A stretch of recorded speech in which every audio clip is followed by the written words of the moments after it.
পৌঁছে দিও রোজায়। তৃষ্ণায় কাতর আমারে মন, তৃষ্ণা মেটাবে পুপু সম সম। জোরে বলো না সুবহানাল্লাহ। হ্যাঁ, কম জমজমের পানি পান করার জন্য মানুষ পাগল পারা হয়ে যায়, ঠিক না? লাইন লাগিয়ে দেয় যখন কেউ হজ থেকে উমরা হজ থেকে আসে, যে জমজমের পানি পান করব, কাবার দিকে মুখ করে দাঁড়িয়ে দাঁড়িয়ে। জোরে বলুন না সুবহানাল্লাহ। তৃষ্ণায় কাতর আমারে মন,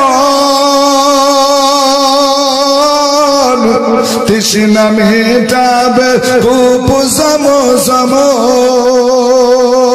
সে পানি মাখবো, সে পানি মাখবো আমি সারা গায়, সে পানি মাখবো আমি সারা গায়। পাখি পৌঁছে দিও রোজায়, আমি লিখবো চিঠি দেব তোমার।